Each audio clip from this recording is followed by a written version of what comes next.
Seigneur Dieu, bénis mon âme de ton Fils, Seigneur Dieu. Seigneur, merci pour ce témoignage que les gens nous donnent. Mais à venir, Seigneur Dieu, le plus important, c'est ta parole.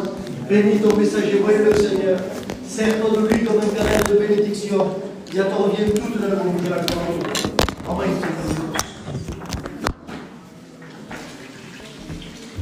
Voilà, gloire au Seigneur. Voilà, pour celui, c'est une joie ce soir. Amen pour nous. Premièrement pour nous, amen, pour la famille. Mais de voir, amen, ceux qu'on a vus autrefois dans le berceau. Mais les voir grandir, marcher au milieu de nous et les garder dans les garderies. Et maintenant, on les voit, alléluia, passer par les eaux du baptême. C'est ce que du bonheur, de verdad, que du bonheur. Mais il n'y a pas que nous qui se réjouissent, amen. Il y a aussi, amen, bien avant ce jour-ci, le jour où elle a rencontré le Seigneur, c'est le jour, amen, du baptême en Christ. Parce que ceux qui sauvent, amen, ce n'est pas le baptême d'eau, si ce n'est le baptême en Christ, qui est le baptême de la régénération, le baptême de la nouvelle naissance. Alléluia, c'est le premier des baptêmes, celui-ci. Amen. Et celui-là, amen, il peut venir un second, mais peut-être un troisième. Mais ça ne sert à rien d'être baptisé par les eaux si avant on n'a pas reçu le baptême qui est en Christ, qui est le baptême de la nouvelle naissance. Et à partir du moment où elle était baptisée en Christ, qu'elle est née de nouveau, amen, et bien, il y a le ciel qui ne se compte pas, non pas par centaines, mais par myriades, des nombres incalculables, pas calculés, un nombre incalculable qui se met en fête, en joie, en train de louer, d'entonner, amen, des louanges, à la gloire de Dieu, amen, et de dire, amen, oui, mais digne est l'agneau de recevoir toutes ces louanges. Car si un pécheur se repent, écoutez ce que je dis, si un pécheur se repent, c'est parce que, alléluia, Jésus, amen, est devenu l'agneau de Dieu pour ôter le péché du monde. J'aimerais ce soir ouvrir la parole de Dieu avec vous, lire un texte qui est un petit peu compliqué, un petit peu perplexe pour ceux et celles qui ne le comprendront pas, mais un texte amen, qui mérite amen, qui mérite amen, qu'on donne une certaine explication. Je ne pense pas sincèrement vous tenir longtemps, seulement vous donner l'explication de ce texte-là pour vous montrer, amen, à combien le Seigneur, amen, il a tout fait, amen, pour pas qu'on aille dans ce lieu de perdition qu'on appelle l'enfer. Laissez-moi vous dire que l'enfer, c'est un lieu qui existe, mais qu'il n'y a personne pour le moment.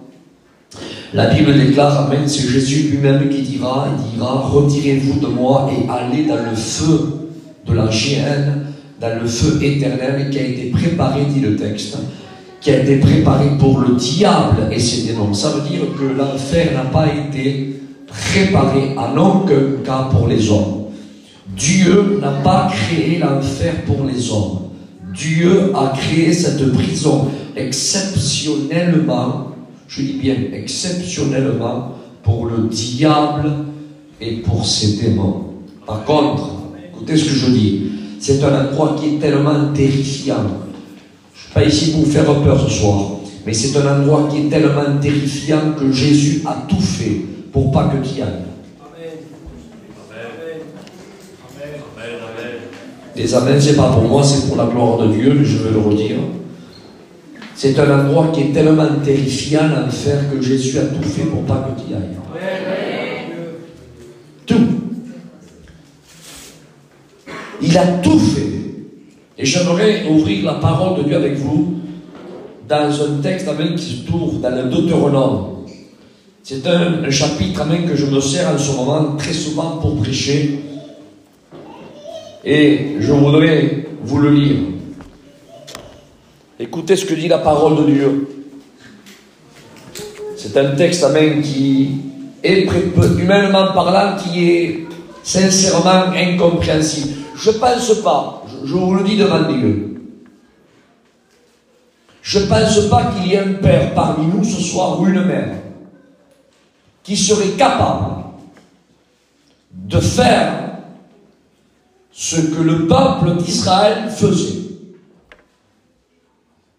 Certains disent, c'est vrai que le peuple d'Israël était rebelle, le peuple d'Israël, c'est vrai, s'est révolté contre Dieu, le peuple d'Israël a créé le veau d'or, c'est vrai qu'il y a eu du négatif. Il ne faut pas dire que non, c'est vrai. Mais s'il y a eu du négatif, on est obligé de dire, amen, que si on est sauvé, c'est parce que là, au milieu de ce peuple-là, il y a eu toujours, amen, un noyau, amen, du peuple d'Israël qui a conservé la parole de Dieu, qui s'est conservé à un seul fait que le Christ sorte, amen, et que le Christ, amen, puisse se donner pour sauver l'humanité. La Bible déclare, amen, que le salut nous vient des Juifs. Il ne faut pas le nier, c'est écrit dans la parole de Dieu. Mais ce peuple, amen, avait quelque chose quand même de particulier. Vous savez que nous, l'Église, on est le peuple de Dieu élu par grâce. On est le peuple de Dieu. Mais par grâce. Ça veut dire qu'on est devenu le peuple de Dieu par grâce. Et la grâce, ça veut dire dans sa signification, c'est un cadeau qu'on ne méritait pas. Vous savez, les personnes qu'on leur fait des cadeaux, mais parce qu'ils le méritent. Soit c'est son anniversaire, soit c'est parce qu'il nous a rendu un service, donc on leur fait un cadeau parce qu'ils le méritent. Mais la grâce, la définition du mot grâce, c'est je te le donne, mais tu ne le mérites pas. Eh bien, nous, on est devenu le peuple de Dieu par grâce. On est devenu le peuple de Dieu, mais non pas parce qu'on le méritait, mais parce qu'on ne le méritait pas. Par contre, le peuple d'Israël, c'était le peuple élu de Dieu, pas par grâce. Le peuple que Dieu s'était choisi pour faire naître la grâce. Et écoutez ce que dit le texte maintenant. Il est écrit dans Deutéronome au chapitre 21 et verset 18. C'était la loi de Moïse qui avait prescrit pour le peuple d'Israël. Écoutez, por favor. Il dit, si un homme a un fils indocile et rebelle, est-ce qu'il y en a des fils comme ça? Imagine-toi maintenant que toi tu serais à l'époque biblique. Imagine, avec les enfants que tu as, avec les enfants qu'on a nous. Imagine par exemple que moi, je ferais partie de la tribu béton de Siméon, toi tu ferais partie de la tribu par exemple de Lévi, toi tu ferais peut-être partie de la tribu de Manassé, d'Éphraïm, on ferait partie par exemple d'une des tribus d'Israël. Imaginez. Mettez-vous maintenant à l'époque de la biblique. Eh bien Dieu parle à son peuple. Il dit, si un homme, au milieu de son peuple, il dit a un fils, il dit indocile et rebelle, n'écoutant pas la voix de son père et de sa mère. Il ne leur obéissent même pas après qu'il eut les châtiés. Des fils comme ça, père et mère qui vont laisser enfants, fils rebelles, qui sont indociles, qui mènent leur vie comme bon leur semble, et ils ne font pas attention à la loi de Dieu. Naomi a dit, elle a été élevée dans les choses de Dieu. Elle a écouté les choses de Dieu. Amen. Mais là, il dit, n'écoutant pas la voix de son père et de sa mère, veulent l'éduquer dans la voie de Dieu, et le fils est rebelle. Alors, ils prennent le fils, ils vont le châtier. Pour le remettre dans le droit chemin. Dieu donne une chance. Que le père et la mère le châtient. Il dit, mais si le fils, je reviens à la lecture, il dit, si le fils, après l'avoir châtié, n'écoute pas la voix de son père et de sa mère, alors écoutez bien, le père et la mère le prendront son propre fils, et le livreront aux anciens. Et les anciens l'amèneront devant la porte de leur maison, et les anciens le lapideront.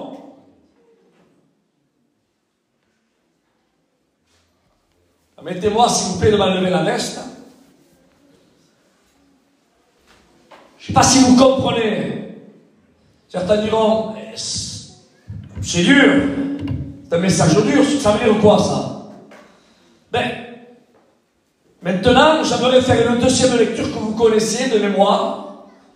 Dans Jean, Amen, chapitre 3, verset 16, il dit, car Dieu, répète avec moi, a tant aimé le monde,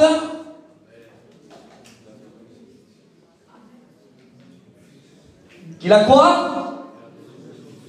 Qu'il a donné son fils. Ça veut dire que c'est un père, lui. Il a tant aimé le monde qu'il a donné son fils. Amen. Mais faisons un survol en arrière. Dans la lecture biblique, si un père et une mère ont un enfant indocile et rebelle, et dans le texte un peu plus bas, il y a marqué qu'il est, excusez-moi pour ceux qui portent une œil, qu'il vit dans un excès d'ivrognerie. Et dit, mais ce père-là et cette mère-là vont le réprimander. C'est pas bien ce que tu fais. Ne le fais plus, hein. Et que le fils revient et il le refait. Mais le père et la mère se consultent. Écoutez, s'il y en a qui cachent le péché de leurs enfants, mais la Bible dit que celui qui cache ses péchés, ses transgressions ne prospèrent pas. Mais celui qui avoue et les délaisse, amen, alors il obtient miséricorde. Alors le père et la mère, écoutez ce que je dis, le père et la mère prendront, bibliquement parlant, leur fils, mais là qui prendront. On est venu vers toi, moi et ta mère. Tu ne nous écoutes pas. Tu es un indocile, ça veut dire quelqu'un qui n'écoute pas, qui fait à sa tête. Pardon pour ceux qui portent du noir, hein. Il dit, tu bois, t'es l'ivrogne, tu fais ceci, tu fais cela, tu n'écoutes pas la voix de Dieu. Alors, on t'a réprimandé, et même après la réprimande, tu continues encore à le faire. Le père et la mère, hein. Il dit, mais là qui? Ils le prendront par la mère, dans le boucaves. Non, mais il fallait, amen, que la loi de Dieu soit au-dessus, amen, de leur propre loi à eux. Vous savez, amen, Ésaïe a dit, quand il a chanté avec sa fille, moi et ma maison, nous servirons l'Éternel. Écoutez, c'est un mot qui a du poids, ça, hein. Moi et ma maison, servir l'Éternel.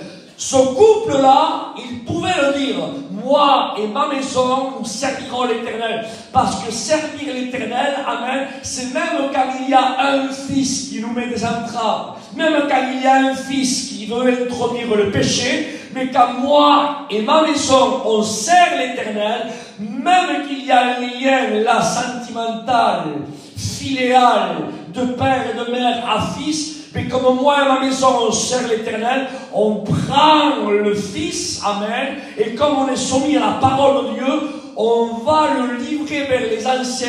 Pour quelle raison? Eh bien, je vais le livrer chez Garçon, avec Charlou, mon fils, hein, à l'époque biblique, imaginez. Comme ça, les anciens rendent l'arrière, et comme ça, ils vont le réprimander. Le scucciaranno a ellos. C'était pas comme ça. Quand ils prenaient l'enfant, là, comme le courrier, on l'a mené vers les anciens, et les anciens prenaient le fils qui est en question, l'amenaient devant la porte de la maison de où il était sorti, et ils prenaient des pierres de 500 grammes, des pierres d'1 kilo, des pierres d'1,5 kg, et le père et la mère, Larry, assis, padre et madre là, et il fallait qu'ils voient de leurs propres yeux, hein, de leurs propres yeux, il fallait qu'ils voient, amen, les anciens prendre des pierres et lapider son fils. Imaginez, un ancien, premier coup de pierre, arcade ouverte. Deuxième ancien, coup de pierre, nez cassé. Troisième ancien, coup de pierre, amen, 3 côtes cassées. Quatrième ancien, prendre une pierre là, fracture ouverte du crâne. Cinquième ancien, prendre une pierre là, écoutez, toutes les dents cassées, mâchoires cassées. Et le père et la mère, tout en voyant là, ce que les anciens étaient en train de faire, jusqu'à que la mort vienne s'accaparer de l'enfant. Imaginez la douleur du père et de la mère. Vous croyez que le père et la mère faisaient ça pour faire beau?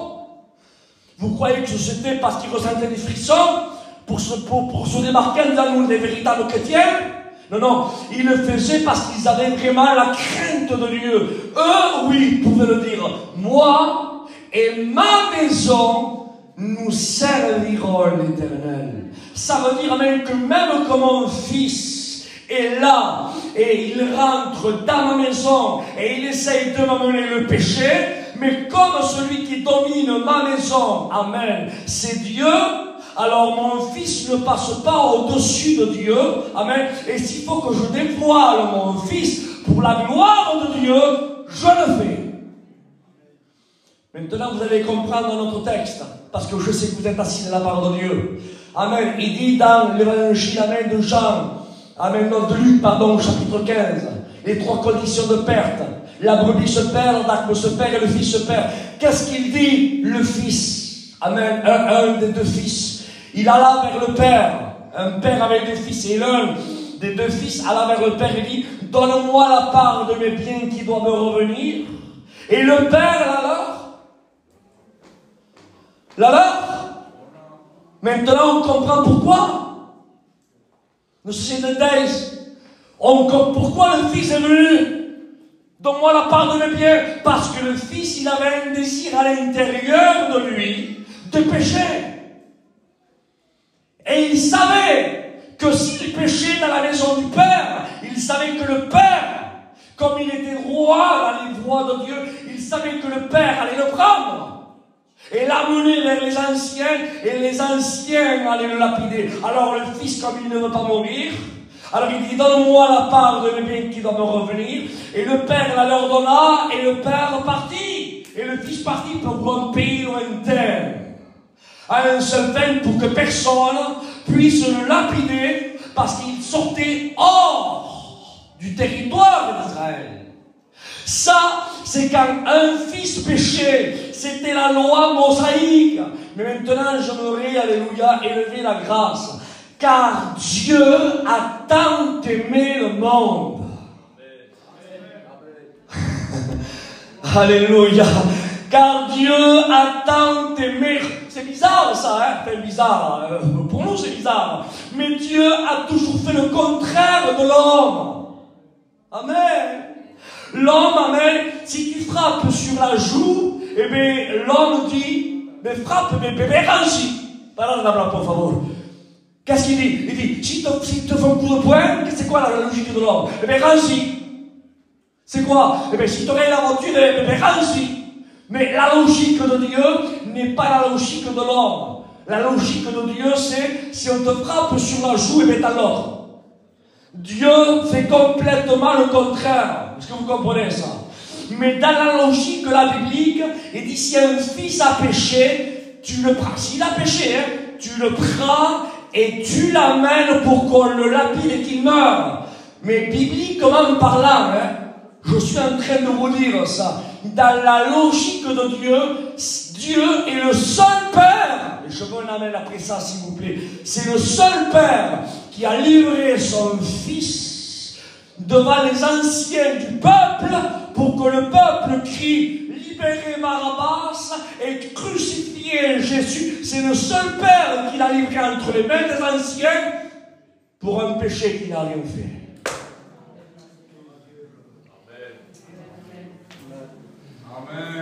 Sí, claro que sí, hombre, amen, amen, alléluia. Bibliquement parlant, si un fils a péché, amenez-le devant la porte et lapidez-le. Le seul Père qui a amené son fils devant les anciens pour qu'on le mette à mort, le seul Père, c'est Dieu.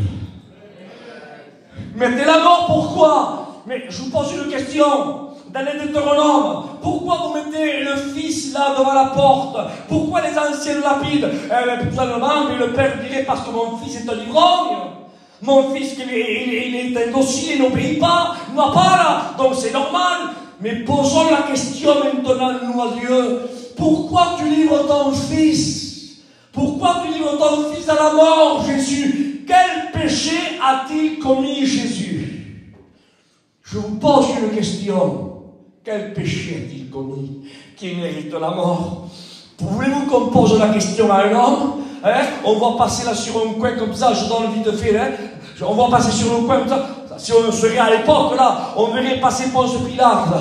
Hein? Le préfet de l'époque, monsieur le préfet, dites-moi, c'est vous qui avez là condamné Jésus, vous l'avez livré pour qu'on le mette à mort. Dites-moi, on voudrait savoir une question, vous posez une question.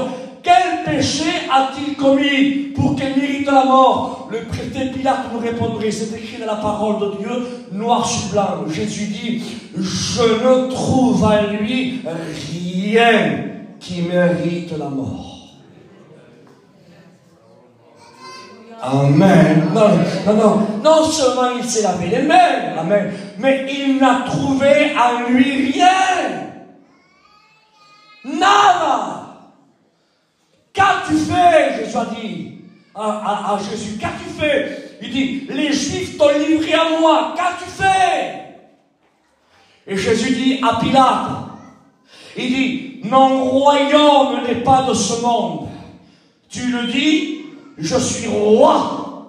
Il dit, et mon royaume n'est pas de ce monde. Il dit, je suis né et je suis né pour rendre témoignage à la vérité. Et Pilate dit, mais qu'est-ce que c'est la vérité? Il dit, quiconque aime la vérité entend mes paroles. Alors pour nous, ça ne veut rien dire ça. Mais il faut remettre les choses dans son contexte. Jésus a vécu au 1er siècle. Et il parlait là à un citoyen romain, à un soldat romain. Et quand Jésus dit dans Marc, au chapitre 1er, vous lisez dans les versets qui suivent, il dit que Jésus dit, il dit qu'il est venu apporter une bonne nouvelle, alléluia, il dit, et le royaume des cieux est proche, il dit, repentez-vous, sorti par la bouche de Jésus. Il dit, repentez-vous car le royaume des cieux est proche, je vous annonce une bonne nouvelle. Il a dit ceci dans un contexte du 1er siècle. Aujourd'hui, nous comprenons, c'est quoi la bonne nouvelle? Mais la bonne nouvelle, c'est que c'est l'évangile. La bonne nouvelle, c'est qu'on peut être perdu, on peut être sauvé. C'est ce qu'on comprend, nous. Mais la bonne nouvelle, c'est comme ce soir. La bonne nouvelle, c'est que l'homme passe par les eaux du baptême. C'est ça la bonne nouvelle. Mais quand on rentre dans le contexte de l'histoire de l'époque, écoutez, c'était bien plus que ça. Vous savez à quel moment on utilisait ce mot bonne nouvelle à l'époque du 1er siècle? Hein? C'est un terme que les Romains employaient. Écoutez, il y avait plusieurs façons de l'employer ce texte. Ce mot bonne nouvelle. Les Romains, c'était eux qui le disaient, ça sortait d'eux. C'était leur façon de parler et de dire la bonne nouvelle. C'était leur façon, c'était leur coutume. Alors quand ils gagnaient, quand ils venaient de gagner une victoire, ils allaient vers le peuple, ils disaient, on vous annonce une bonne nouvelle. On a gagné la victoire. Ah, ils annonçaient une bonne nouvelle. Ils avaient gagné la victoire. Numéro 2. Écoutez ça, pour favor. Numéro 2. À quel moment ils disaient, je vous annonce une bonne nouvelle? Ils disaient quand un empereur sortait parmi des vôtres, il y avait un empereur nouveau qui sortait, et là le peuple sortait, et il disait, je vous annonce une bonne nouvelle. Mais le nouvel empereur, c'est monsieur tel. C'est une bonne nouvelle. Ou alors, on a employé encore pour une troisième solution. Un troisième point. Quand on voulait gagner une terre conquise qui ne nous appartenait pas, alors ils allaient en terre étrangère, amen, et là ils combattaient. Ils mettaient l'adversaire à plat, à genoux, ils l'humiliaient, et là ils plantaient le drapeau de Rome, et là ils disaient, amen, on annonce une bonne nouvelle, on a conquis une terre qui ne nous appartenait pas, amen, et maintenant elle nous appartient. Eh bien, Jésus est en train de dire, alléluia, le royaume des cieux est proche, amen, mon royaume n'est pas de ce monde, repentez-vous, car je vous annonce une bonne nouvelle. Laissez-moi vous dire, frères et sœurs, oui, Jésus est venu, alléluia, cette termination que du 1er siècle tout le monde à l'époque le comprenait. Jésus est en train de dire, je vous annonce une bonne nouvelle. Non seulement une bonne nouvelle qui veut dire évangile, mais une bonne nouvelle avec que je viens, amen, dans une terre, amen, une terre qui a été conquise par les ténèbres. Ah, et que moi j'étais du ciel et je suis descendu sur cette terre corrompu, et je suis venu, amen, et j'ai marché dans la terre des hommes, alléluia, et j'ai conquis la terre du monde, et j'ai planté le drapeau, amen, sur le mont Golgotha, à travers le sang précieux, amen, de mon corps, sur le calvaire, alléluia, sur le calvaire de Gordon, comme on dit. Là, alléluia, il a conquis le monde. Gloire à Dieu. Ça, amen, ça c'est une bonne nouvelle. Jésus a dit, je suis l'Esprit du Seigneur sur moi, car l'Éternel m'a oint pour annoncer, le texte dit encore une fois de plus, une bonne nouvelle. Et la bonne nouvelle, c'est quoi? Amen. Eh bien, il y a des chaînes invisibles que le diable a enchaînées certaines personnes. Il a mis un joug sur certaines personnes. Et les personnes ne peuvent pas lever la tête parce qu'ils ont un joug pesant sur eux.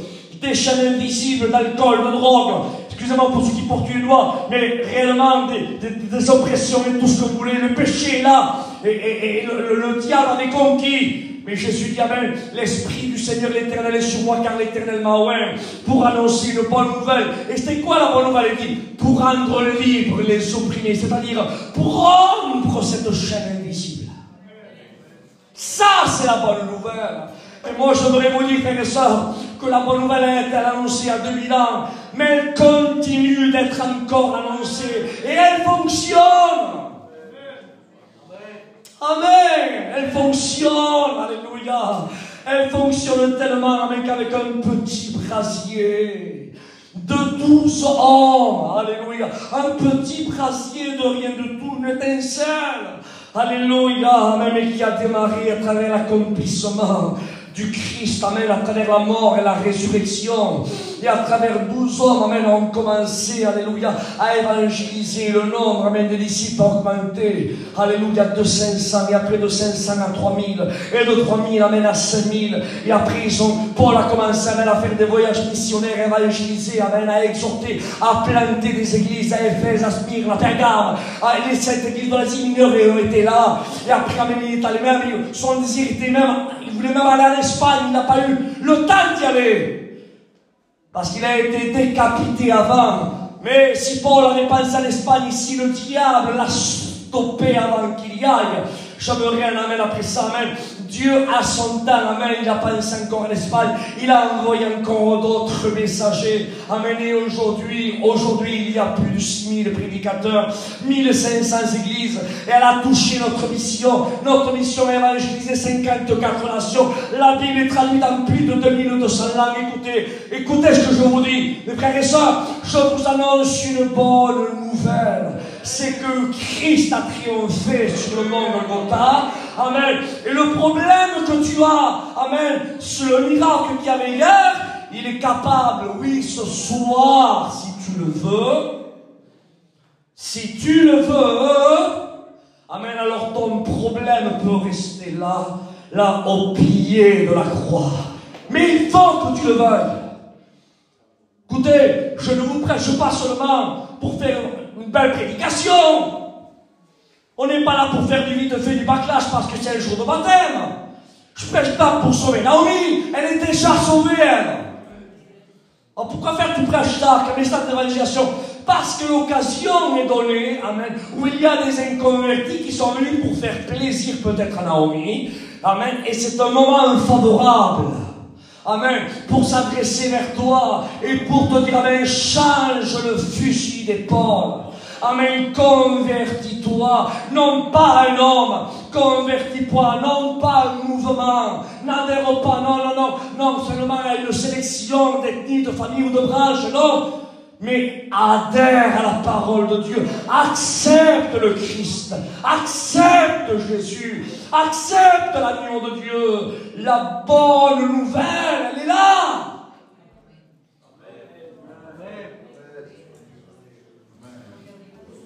Et allez-vous remarquer comment termine l'appel de la bonne nouvelle? Il dit, je vous annonce une bonne nouvelle.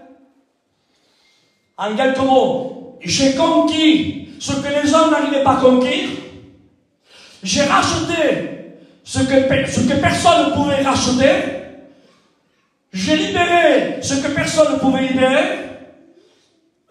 J'ai donné accès à celui que personne ne pouvait donner accès. C'est qu'il donne la porte, mais une condition. Il y a des conditions. Il dit, j'ai accompli la bonne nouvelle. J'ai gagné, j'ai conquis le terrain. Mais une condition, hein.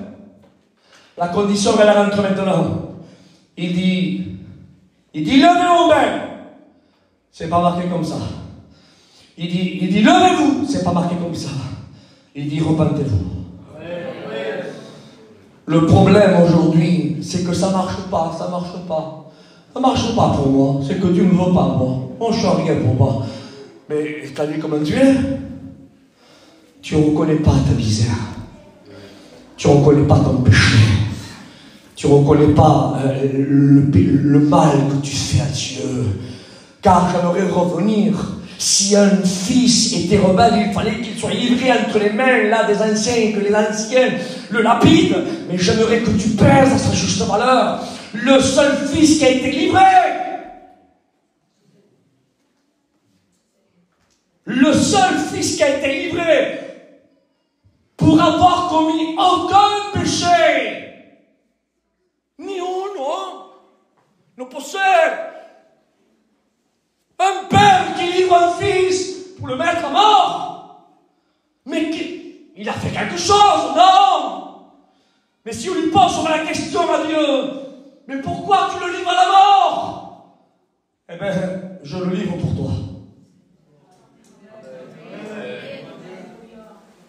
Je le livre pour toi. Pour toi, et pour toi, et pour toi, et pour toi là-bas au fond, et pour toi, et pour toi, et pour toi, et pour moi. Car Dieu a tant aimé le monde, maintenant qu'il a donné son Fils unique, afin que quiconque croise à lui ne périsse point, mais ait la vie éternelle. Je comprends maintenant mieux le sacrifice d'Abraham. Mais la Bible, c'est un peu jeune. Il y a des histoires même qui nous éclairent d'autres histoires. Hasta ahora comprendía. Seigneur, mais pourquoi tu demandes à Abraham d'offrir son fils? Plus que toi, tu sais que tu ne vas pas le sacrifier parce que tu vas dire que non. Mais si Dieu pourrait nous parler ce soir, permettez-moi de me sentir libre. Je ne vais pas dire avec quelque chose que la Bible ne le dit pas, mais c'est moi qui le dis. Tant pis si je suis chanceux, tant pis je le dis.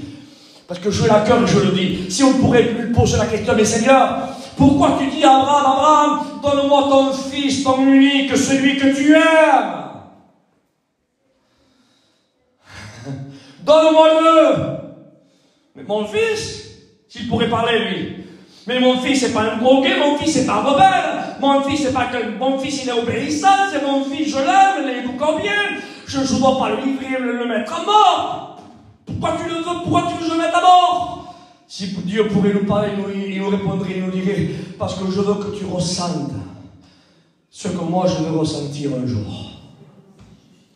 Et Abraham a pris son fils, il monta dans la montagne. Attention, c'est vite dit. Et Abraham a pris son fils, là il a monté sur la montagne, là, sur la colline du Moriah, il devait le tuer, et il le... On le dit vite fait, nous, hein. Mais c'était pas comme ça, frère et soeur, hein. Vous savez comment il fallait que ça se fasse, les sacrifices de l'époque? Je vais vous le dire vite fait. Il fallait qu'il le prenne.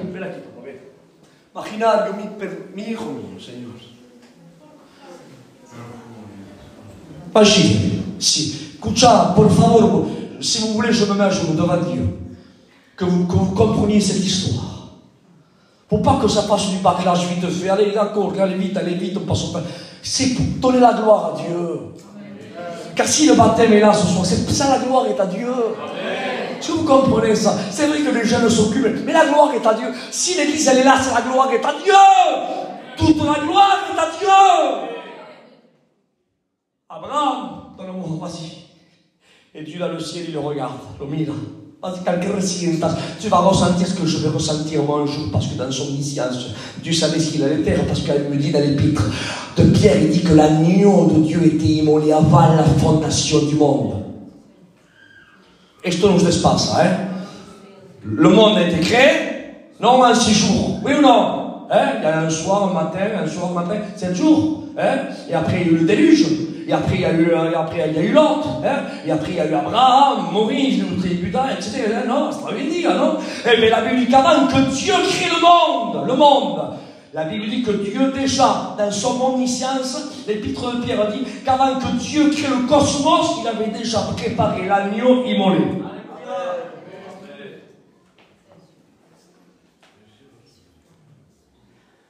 Je ne sais pas de quelle façon vous le voyez. C'est énorme. Seigneur, mais t'as pas créé le ciel encore, t'as pas créé la lune, t'as pas créé le soleil, t'as pas créé l'homme, t'as pas créé la femme, t'as pas créé l'autre, t'as pas créé... Seigneur, et t'as déjà préparé un agneau là, immolé, oui. Je prépare déjà l'agneau immolé avant de créer le monde, car je sais ce que le monde va faire, et je le prépare déjà là, avant, là, par prédestination, déjà, car je sais tout ce qui va se passer, car je veux leur prouver mon amour. Ça nous dépasse, frères et sœurs. C'est quelque chose de profond. Alors on revient à Abraham et je prie le Seigneur, rentre avec moi dans l'histoire.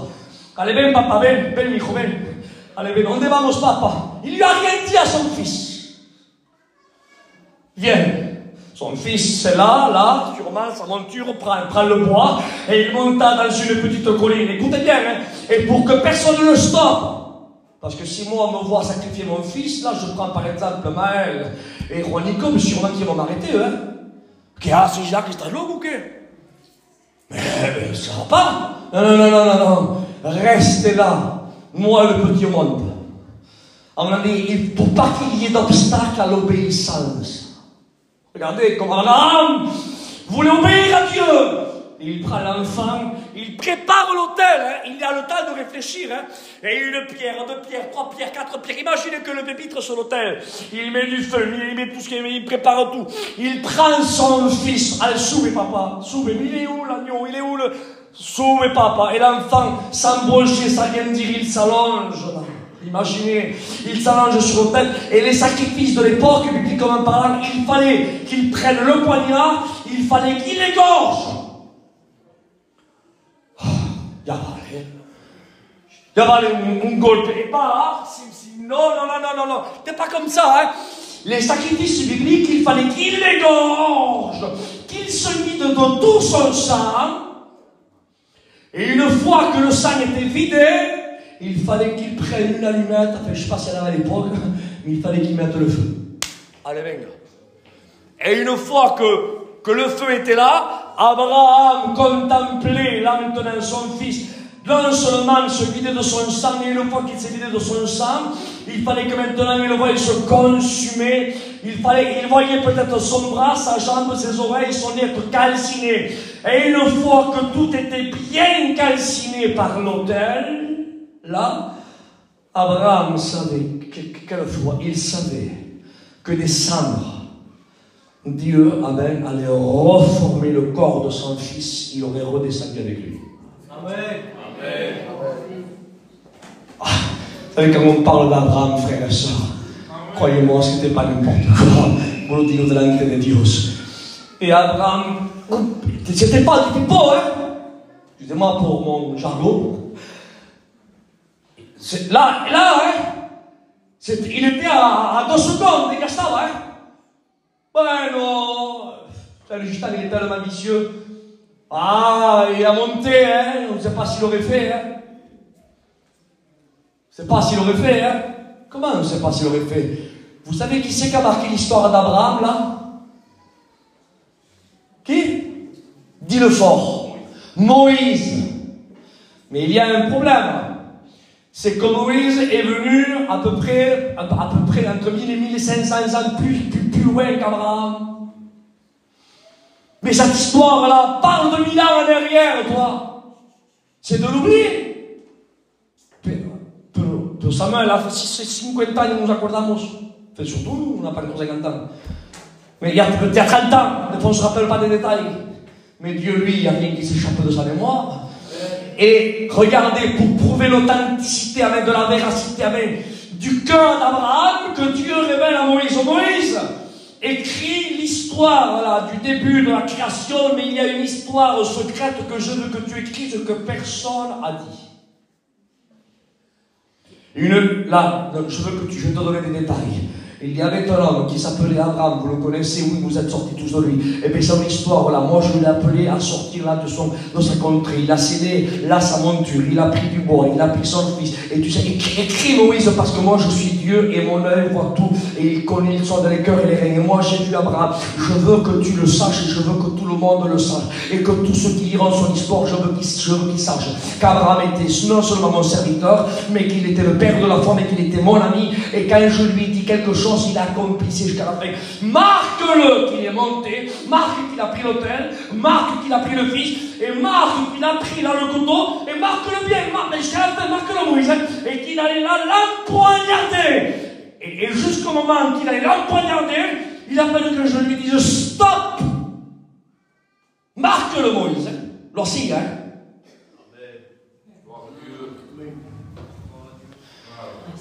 Abraham. Il dit, tu as vu ta foi, Baralchico, son enfant. Imagine la contentesse d'Abraham. Quelle contentesse! Maintenant, regardez, je finis avec cette histoire-là. Et maintenant, il y avait un fils rebelle. Un fils ivrogne. Un fils, pardon pour ceux qui portent une oeil alcoolique, un fils drogué, un fils de mauvaise vie, un fils et des filles de mauvaise vie. Il y en avait plusieurs. C'était toi et moi. Et le châtiment, amen, il fallait qu'on paie nous. Il fallait qu'on soit livrés, qu'on soit mis à mort. Mais c'est là où la Bible dit, il faut que je les mette à mort, il fallait que la colère de Dieu s'abatte sur nous. Mais là où la Bible dit, car Dieu, nous a regardé, il dit, car Dieu, il dit, a tant aimé le monde qu'il a donné son Fils. Amen. Ça veut dire, amen, que Dieu a pris une flèche de son carquois, il a bandé son arc, et sa colère devait s'abattre sur nous. C'était nous les coupables. Écoutez, si l'enfant là, des Deutéronomes, il devait être lapidé par des pierres, c'était que des pierres, hein. Mais là, c'était pas que des pierres. C'était la colère de Dieu qui devait s'abattre sur les hommes. C'était pas quelques pierres de quelques kilos, hein, livrées aux anciens. C'était le châtiment qui nous donne la paix. C'était la colère de Dieu. Et comment tu le sais, Isaac? Il dit dans Ésaïe 53, verset 10, soulignez-le bien ce texte. Il dit, et il a plu à l'Éternel de le briser par la souffrance. Escuchad, os voy a decir esto y haced lo que queréis. Revenons au texte de Deutéronome. Qui c'est qui lapide le fils? Qui? Non mais dites-le fort. Les anciens. Et qu'est-ce qu'il faisait le père? Mirava. Regardez, non? Mais là, non. Là, il dit, il a plu à l'Éternel, le Père lui-même, de le briser par la souffrance. Qui a brisé Jésus? À travers les mains de ses bourreaux, le Père. Il a plu à l'Éternel, je vous donne la Bible comme base, Ésaïe 53, verset 10. Il a plu à l'Éternel de le briser par la souffrance. Le briser par la souffrance. Mais pourquoi ça te plaît? Parce que c'est le seul moyen, amen, d'extraire l'antidote qu'il y a dans son corps. L'antidote, amen, qui va purifier, laver, sanctifier ceux qui méritent mon châtiment. C'est pour ça que Jésus dit, je vous annonce une bonne nouvelle. Amen. Le royaume des cieux est proche, repentez-vous. Frères et sœurs, j'ai cru à cette bonne nouvelle. Le royaume des cieux est proche. Et vous savez qu'est-ce que j'ai fait? Je me suis repenti. Et non seulement je me suis repenti, mais je me repens tous les jours. Tous les jours, Isaac, todos los días lo digo delante de Dios que es verdad. Parce que je suis, moi, quand je me laisse faire, il y a ma chair qui remonte et je suis un méchant garçon. Le corps, la nature adamite veut m'attirer vers le bas. Elle est en guerre contre l'âme et l'esprit. Elle est en guerre contre Dieu. Et elle veut agir, elle veut prendre les rênes. Il y a un combat. Et les pensées sont là. Et tous les jours, je demande pardon à Dieu. Mais vous savez quoi? Vous savez quoi? Dieu ne se lasse pas de me pardonner tous les jours. Tous les jours, Dieu me pardonne. Todos los días, no puede ser tous les jours, te pardonne. Je te pardonne. Je te pardonne. Pardonne, Seigneur, je te pardonne. Écoutez, plus d'un, hein, on dit, oh, ya va ahora. Ça va maintenant. Ça fait quelques fois que tu demandes pardon, ahora, bueno, ¿no? Como más de cuatro. Ah, tengo mal, sentirlo siempre igual. Et j'en ai marre, toujours, siempre igual, pardon. Non? Mais Dieu dit non. Tu demandes pardon à quelqu'un sincère, je te pardonne. Tu reviens demain, je te pardonne. Je te pardonne. Perdonne-moi, Seigneur, je te pardonne. Et tu reviens, je te pardonne. Et tu reviens, je te pardonne. C'est, Seigneur. Mais quel est ce Dieu? Mais quel est ce Dieu? Pour ça, je comprends pourquoi l'apôtre Paul, je ferme la Bible. Je comprends pourquoi l'apôtre Paul dit, Paul, qui avait compris la grâce. Il dit, moi, je ne veux rien savoir d'autre dans ma vie que Jésus-Christ et Jésus-Christ crucifié. Alors, je retrocède un poco, hein? Vous me donnez 2 minutes, les jeunes, vous me donnez. Les deis un poquito apenicas, hein? Paul, il y en a là, il y en a qui t'élèvent. Il y en a qui disent que tu es, il n'y a personne comme toi, tu es le meilleur des prédicateurs, tu as les 9 dons, les 5 ministères, ah, tu as reçu pas, pour être un leader, être un dirigeant, tu es, quel grand homme, c'est le bruit qui court, hein, tu veux que je te dise autre chose? Il dit, on dit de moi que je suis le plus grand, le plus beau, tout le plus grand homme de Dieu. Il dit, oui, tous vous, des éloges. Il dit, je ne veux pas le savoir. À différence de certains, hein. Maintenant, d'autres choses. Maintenant, on tourne le face. Paul, tu sais quoi? T'as le portable là, décroche-le. Mais je vais t'expliquer. Certains m'ont dit ça de toi, l'autre m'ont dit ça de toi, l'autre te critique, l'autre te dit ça, et l'autre là-bas, il s'est fâché avec l'autre, et l'autre là-bas, il s'est fâché avec l'autre. Qu'est-ce que t'en penses, Paul? Réponds-nous, Paul. Et Paul dirait, ça, il dit, ça ne m'intéresse pas. Amen. Soit la critique, ça ne m'intéresse pas, soit ce qui se passe dans le voisin, ça ne m'intéresse pas, mais soit l'éloge, ça ne m'intéresse pas non plus. Mais qu'est-ce qui t'intéresse, Paul? Dis-moi-le. Et dis-moi, vous voulez le savoir? Et dis-moi, je veux savoir rien d'autre chose dans ma vie que Jésus-Christ et Jésus-Christ crucifié. Amen. Alléluia. Amen, amen. Écoutez, lui dit, et si je dois me glorifier de quelque chose, amen, je me glorifierai de la croix du Christ. Écoutez, frères et sœurs, sans la croix, il n'y aurait pas un qui soit là. Ni un tel, parce qu'on est la majorité, on est la minorité, non. Il n'y a pas un juste, pas même un seul. Car tous sont pécheurs et privés de la gloire de Dieu.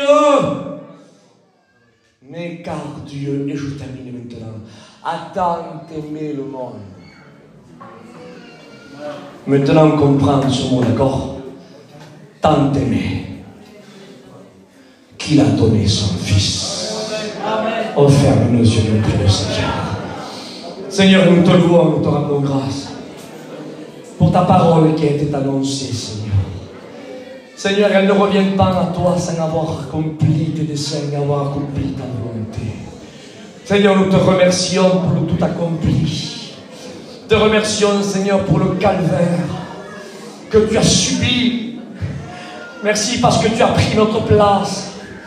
Merci, Seigneur, parce que le châtiment qui devait tomber sur nous est tombé sur toi. Tu es le seul Père qui a livré son Fils pour un péché qui n'avait rien fait. Même pas la variation de l'ombre du péché l'a atteint. Et pourtant, Seigneur, tu l'as livré au bourreau des anciens qui lui ont dit à haute voix, crucifiez-le. Ah Seigneur, mais je te glorifie car tu l'as fait pour nous. Tu l'as fait pour nous sauver. Alors moi ce soir je fais un appel. L'appel entre toi et Dieu. Je ne dis pas de te lever de ta chaise et de lever ta main. C'est entre toi et Dieu, je laisse la place après au jeune. J'aimerais que les jeunes viennent ici, si vous perronnez que viennent quelqu'un de Amen. J'aimerais seulement dans ce temps, amen, de louange, de prière, amen, qu'on prenne un cantique. Et l'appel sera fait seulement dans le cantique, entre toi et Dieu. Tu vas me faire lever ta main là? Non, garde la main dans la poche. Ne te fais pas, ne te lève même pas non plus, c'est pas grave. Et qu'est-ce que tu vas me demander, Isaac? Je te demande seulement une chose. Ce qu'a dit Jésus, repens-toi. Demande pardon à Dieu. Dis le Seigneur, pardonne-moi. Car le péché qui est tombé sur lui, le péché qu'il a porté, c'est pas son péché, c'est ton péché. Tu m'écoutes ce que je te dis? Le Père l'a brisé à lui, mais en réalité devait te briser à toi. Comment pas le glorifier? Comment pas l'exalter? Alors repens-toi ce soir et convertis-toi à Jésus. Que le Seigneur Jésus-Christ, dans sa grâce, touche les cœurs. Repens-toi, viens à lui. Alléluia. Et qu'il opère des nouvelles naissances à l'église de Villeneuve. Non pas des prosélytes, pardon de l'expression. Des prosélytes sont ceux qui adhèrent à des mouvements. Ils lèvent la main parce que le collègue à côté lève la main. Il y en a qui viennent à l'église parce qu'un tel vient à l'église. Il y en a qui quittent l'église parce que l'autre quitte l'église. Ils sont convaincus de rien. Or, celui qui est né de nouveau, il a été convaincu de péché, de justice et de jugement. Il ne suit pas un mouvement, il n'adhère pas à une personne, il ne suit pas une famille. Lui, il suit le Christ, il suit Dieu. Oh, que Dieu emmène au Père des nouvelles naissances ce soir. Dans le nom glorieux de Jésus. Que le Seigneur Jésus-Christ vous bénisse. Amen. On écoute le cantique. Et que celui qui veut se repentir se repente.